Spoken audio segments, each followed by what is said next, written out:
Yesu ashimwe bene data, ndabasuje mu izina rya Yesu. Imana y'amahoro ikomeze ibane namwe aho muherereye hose mu mpande enye z'isi. Imana ikomeze ibiteho kandi bagirire neza. Dushimye Imana ko yabanye natwe mu mwaka utambutse, twinjiye muri uyu mwaka 2025 turi amahoro.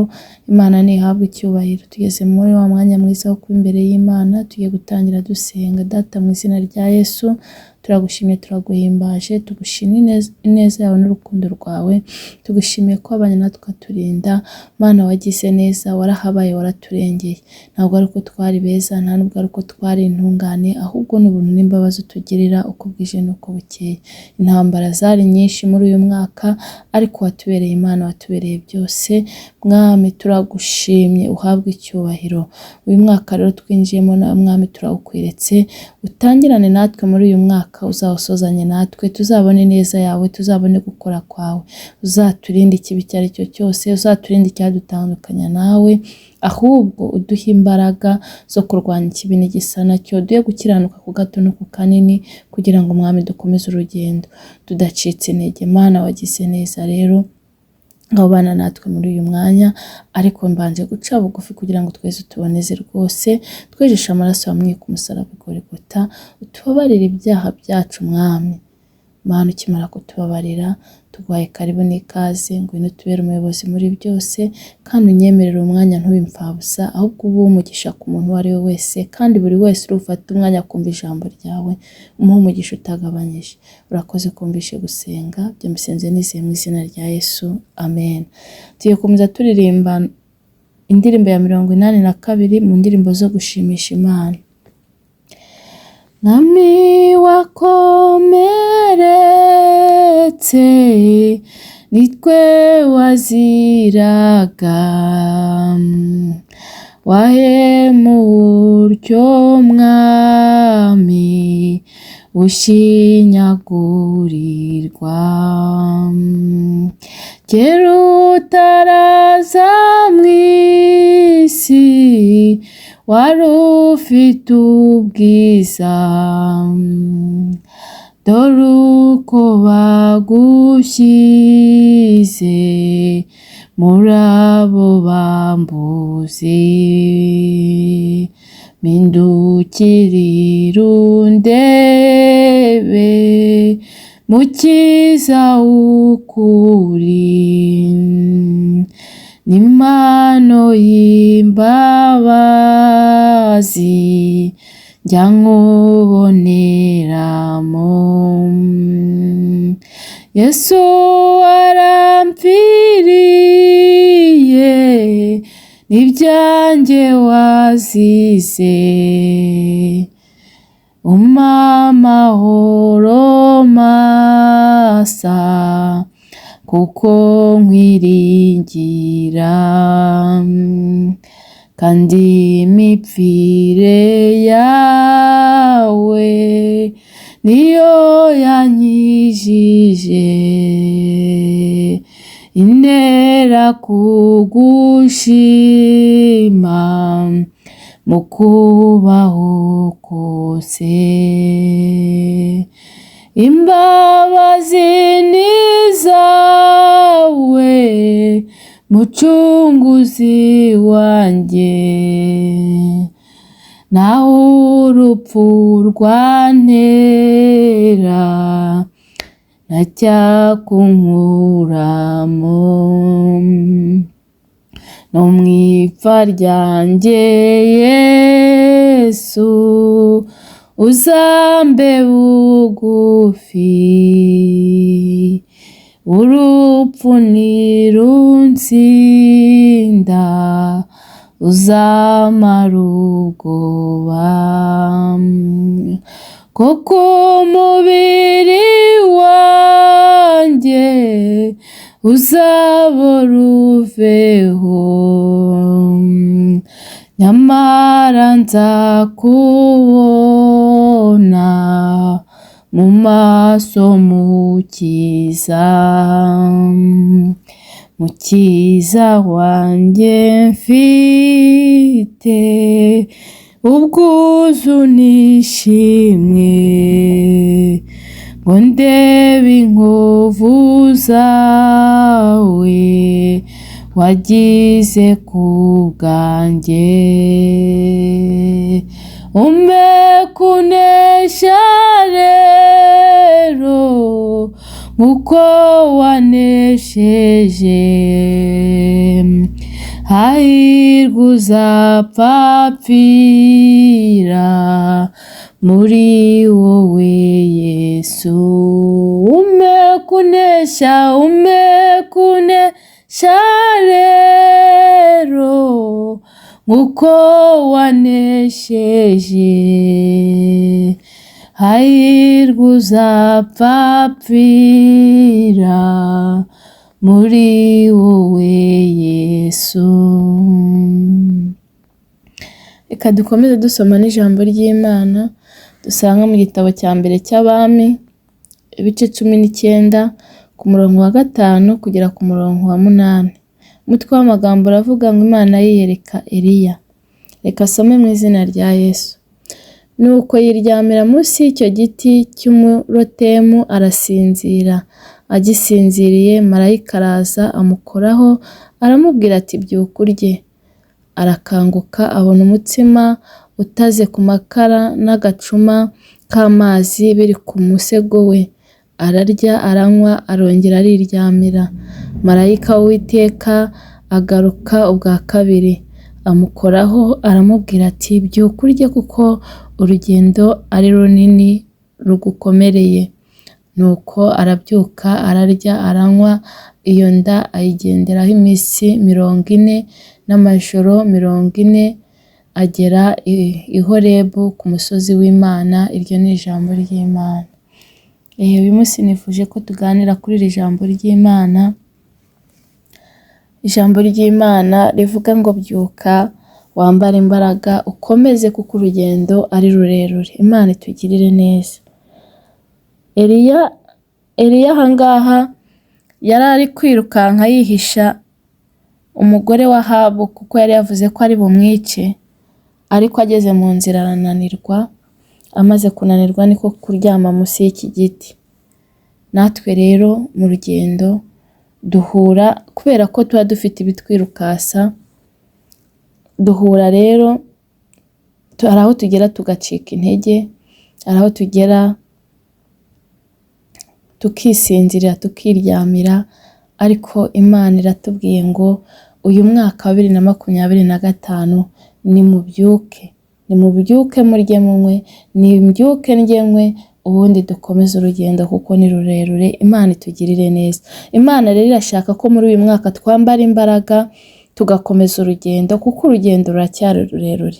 Ni ukuri buri wese unkurikiye nawe niyambara imbaraga. Wowe usinziriye byuka, wowe wacitse intege ambara imbaraga, wowe wasubiye inyuma saba Imana imbabazi wongere urye unywe ubundi ukomeze urugendo. Imana itugirire neza. Uyu mwaka rero icyo Imana dushakaho nuko abasinziriye, abacitse intege, abasubiye inyuma, ababivanze, ni ukuri nimwongere mwisubireho, muce bugufi, musabe Imana imbabazi, ubundi nimurangiza Imana irabaha imbaraga nk'uko yohereje marayika ikamwohereza Eliya aryamye yananiwe, marayika akamuzanira ibyo kurya akabona imbaraga.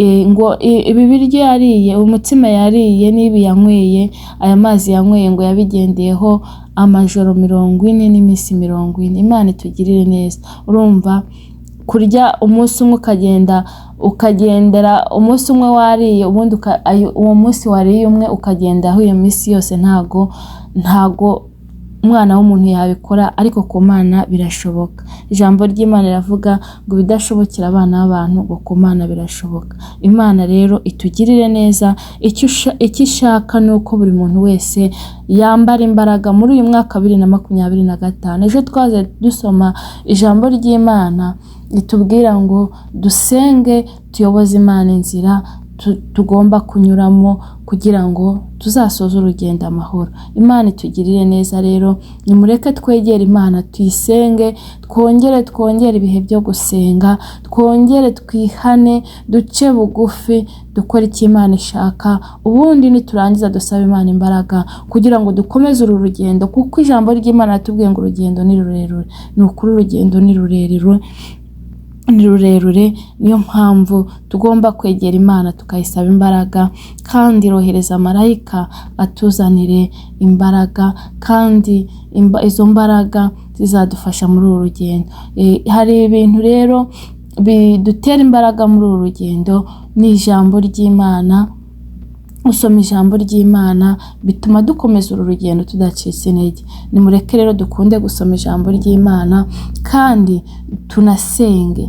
Gusenga biduha imbaraga, gusenga bituma Imana iduha imbaraga tugakomeza uru rugendo tudacitse intege. Dusenge kandi dukunde no gusoma ijambo ry'Imana, ariko muri byose tubikore dukiranutse, tubikore dukora ibyiza, twirinda ikibi n'igisa nacyo, kuko isengesho ry'umunyabyaha n'ikizira imbere y'Imana, ariko ngo isengesho ry'umukiranutsi ngo yasenganye umwete rigira umumaro mwinshi. Imana itugirire neza rero, ukuri nimureke twegere Imana dusenge, dusome ijambo ry'Imana, kuko izo nizo ntwaro zidufasha kugenda muri uru rugendo tudacitse intege. Imana itugirire neza rero, buri wese uyu mwaka ndamwifuriza ko Imana yamumpera imbaraga, ko Imana yamumpera uyu mutsima, Imana yamumpera aya mazi y'ubugingo, nkuko yagaburiye, yohereje marayika akagaburira Eliya akongera akambara imbaraga akagenda, kandi yari yacitse intege. Imana yohereze marayika wayo akumpera imbaraga kugira ngo nawe ukomeze uru rugendo, uyu mwaka uzawusoze kandi uzasoze n'indi myinshi. Imana itugirire neza. Imana rero uyu mwaka irashaka yuko tukongera ibihe byo gusenga, tukongera ibihe byo kuyiba imbere, tukegera Imana cyane birushijeho, ubundi ikatwereka inzira, ikatubera umuyobozi, ikatwereka inzira tugomba kunyuramo. Kandi muri uyu mwaka umuntu uzayoboza Imana inzira, umuntu uzegera Imana akayisaba imbaraga, ni ukuri bizagenda neza. Izahindura amateka, izahindura ubuzima, kandi izahindura imibereho, kandi ikiruta byose imuhe n'ubugingo buhoraho. Imana itugirire neza rero, nimureke kwegera Imana cyane, two kugira ibintu byinshi biduhuza kugira ngo twibagirwe Imana, ahubwo ni ukuri nimureke twambara imbaraga dukorera Imana muri iki gihe, kubera ko muri iyi si turi abashyitsi. Iki gihe nicyo cyawe, uyu munsi ni wawe, uyu munsi ni wanjye, kugira ngo dukore ibyo Imana ishaka, kugira ngo twitunganye uko bwije n'uko bukeye, kuko ntabwo tuzi umunsi n'igihe. Muri iyi si turi abashyitsi, kandi Imana ngo yaturemeye imirimo myiza muri Yesu Kristo kugira ngo tuyigenderemo. Nimureke dukore imirimo myiza, nimureke dukore ibikorwa byiza, kandi gukora neza nta gihombo kirimo, gukora neza ntawe byishe, gukora neza bigira umumaro mwinshi. Imana itugirire neza rero, nimureke dukore ibyiza kandi twiyeza uko bwije n'uko bukeye, kuko muri isi turi abashyitsi. N'umuntu utari wakira Yesu nk'umwami n'umukiza w'ubugingo bwe, Yesu ateze amaboko ngo yakire umuntu uwo ari we wese. Igihe ni iki ngo wowe utari wakira Yesu nk'umwami n'umukiza w'ubugingo bwawe umwakire, kuko kwa Yesu hari amahoro, kwa Yesu hari ibyishimo, kwa Yesu hari umunezero, kwa Yesu hari byose, kandi Yesu niwe karuhura. Imana itugirire neza. Aya masaha rero fata umwanzuro wakire Yesu, kandi nawe wasubiye inyuma, nawe wacitse intege, nawe wabivanze, Yesu ateze amaboko ngo ababarire umuntu wese. Mwumvishe inkuru y'awa mwana w'ikirara, ukuntu yagiye akagenda kwinezeza agakora ibibi, ariko yaragarutse ise aramubabarira. Na Yesu rero nuko ameze, agira imbabazi nyinshi nk'uko indirimbo yabitubwiye. Icyo usabwa ni uguca bugufi, ugapfuka mugasaba Imana imbabazi, ni ukuri irakubabarira kandi yongere kwakire. Imana ikomeze ibiteho kandi bagirire neza. Reka dusenge. Data wa twese uri mu ijuru, turagushimye, turaguhimbaje, tugushimiye neza n'urukundo rwawe, dushimye iri jambo ryawe. Ijambo ryawe ratubwiye ngo nitubyuke ngo turye tunywe kuko urugendo ruracyari rurerure. Nibyo Mana, urugendo ruracyari rurerure. Turi mu isi dufashe igihe mu ntambara, ntabwo turagera aho Satani ataturasa umwambi. Niyo mpamvu tugomba guhora twambara imbaraga. Mana, turakwinginze kugira ngo natwe uduhe kuri uwo mutsima, uduhe kuri ayo mazi y'ubugingo, kugira ngo twambare imbaraga uyu mwaka, udukoreshe iby'ubutware. Urakoze Mana, ita ku bankurikiye. Mwami Mana, nabo bambika imbaraga, bahe kuri uwo mutsima, ubahe kuri ayo mazi y'ubugingo, nabo bambara imbaraga kugira ngo badacika intege muri uru rugendo. Biteho bagirire neza mu izina rya Yesu Kristo. Kandi Mwami, basubiye inyuma n'abacitse intege nabo bagaruza ubuntu bwawe, nabo wongere ubahe imbaraga kugira ngo babashe gukomeza uru rugendo.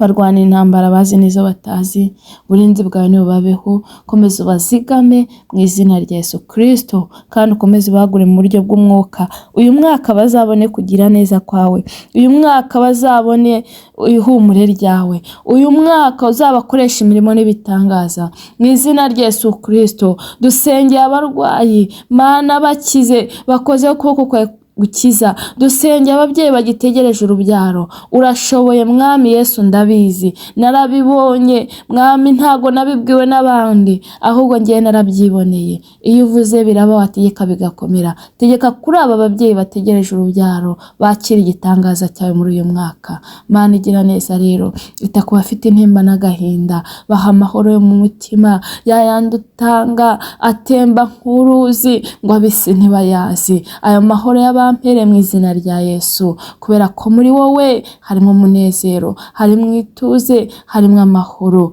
Mwami Mana, ndakwinginze ngo ayo mahoro y'abampere. Data mwiza rero, navuga byinshi, nakubwira byinshi, ariko komeza uturindire ubugingo ko aribwo buzakubona. Kandi dusenge n'abatarakira Yesu nk'umwami n'umukiza, kugira ngo ubahe umwakira, kandi wongere usuku ubyutse mu itorero, ugabanya abarimbuka, wongera abakizwa mu izina rya Yesu Kristo. Ngo komeza wagure buri muntu wese, wagure mu buryo bw'umwuka ndetse n'ubw'umubiri.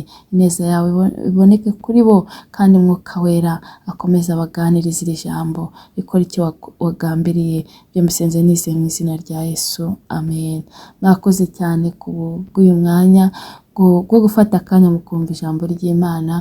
Imana y'amahoro ibampera umugisha utagabanyije, buri wese ihaze kwifuza kwe. Mwongere mubone Imana bundi bushya, ineza yayo ibabeho muri uyu mwaka, kandi izabaremera amashimwe, izabaremera ibifatika, kandi ikiruta byose izabarindira ubugingo, kuko aribwo buruta byose. Naho ubutaha, bye.